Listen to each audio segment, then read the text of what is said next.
I'd be lying if I said there wasn't a certain satisfaction that comes from the Tetris-like puzzle of inventory management in some games. Meanwhile, the exploding autobattler genre has similar notes, providing the joy of seeing your preparation pay off in a PvP setting. Now, the bite-sized indie joint, Backpack Battles, combines these two ideas, pitting your organizational skills and character-building wits against others in fast-paced one-on-one matches. After a dozen hours with its early access release, I've seen the seeds of something great in that concept, with the potential to grow into something unique and impressive. But as it stands now, Backpack Battles is very much an early access game that's light on content and variety.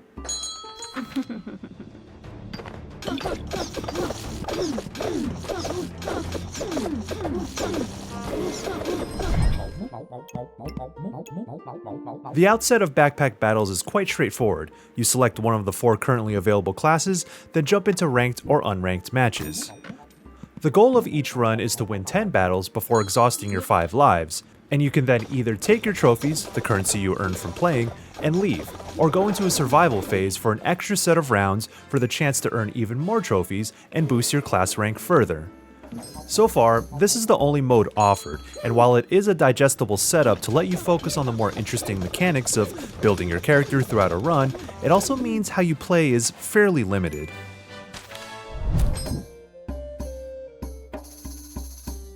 Where Backpack Battles shines is in its inventory organization mechanics that make up a bulk of what you're actually doing.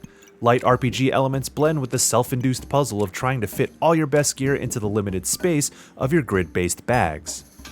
Before every round, you purchase interesting items from a randomized shop and fit each into your backpack that's constructed with several interlocking satchels and pouches you can freely configure, which is important because gear comes in all sorts of shapes and sizes.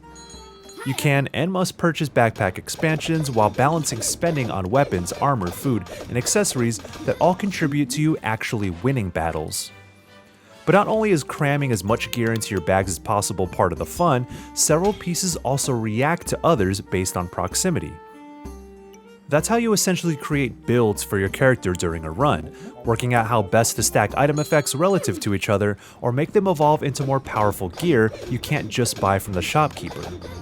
Working with the limitations imposed by bag space and investing in certain item types from round to round to make yourself even stronger later on is a tricky puzzle I enjoyed working out. Then there are a handful of subclasses for each main class that open up later in a run, which offer new ways to further strengthen your character. A favorite of mine is the Firebender subclass that gives you an equipable gear piece to amplify the attack speed and power of all your fire-based items in its surrounding slots. It's also a cute reference to Calcifer from Howl's Moving Castle, and this game is full of neat little references like that. So with this, that Burning Sword and Molten Spear I upgraded in earlier rounds are further strengthened if I can figure out how to get them next to it, and with the compounding effects of other accessories that can either boost my armor rating, inflict debuffs on the enemy, or even give me a second life mid-combat, I could become nearly unstoppable. With each run, you'll see several variations on fascinating concepts like this, which ultimately feels like a clever crafting element woven into the inventory organization challenge. This means you'll be spending most of your time in the shop, racking your brain as you try to weasel your way into fitting powerful, yet oddly shaped gear pieces into your bags. Sometimes you just need to break it all down to completely rearrange your setup.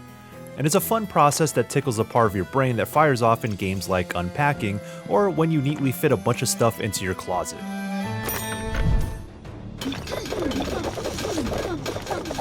Since this is an auto-battler, the actual combat is out of your hands, with attacks and abilities being fired off on their own based on what you have in your inventory. You simply jump into a matchup against avatars of other players' builds, scaled to your level, and watch it all unfold. Factors such as stamina usage from weapons, the conditions for activating status effects, cooldowns on healing, building up armor, and so on, can all affect who comes out on top.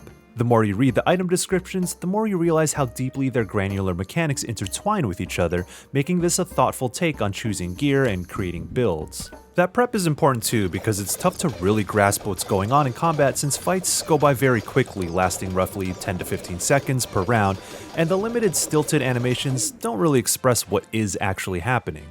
So for all its great ideas and clever execution, Backpack Battles comes up short in its incentives to keep going, not really letting these interesting systems truly sing. The trophies you earn can be spent on new cosmetics for each class, which is fine, but didn't exactly push me to keep playing once I saw what the different builds had to offer. And with only ranked or unranked matches, you start to go through the same motions a little too quickly once you've tried out each class. Preparing for opponents isn't as dynamic as I'd hoped from run to run, as you basically just build the best character you can based on the items offered to you and hope it's good enough for whoever you face, regardless of what they're doing.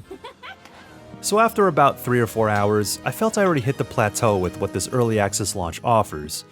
That's not so bad for a fast-paced auto-battler where you can get in and get out of matches quickly, but I can't help but feel it's lacking a larger structure to bring it all together right now.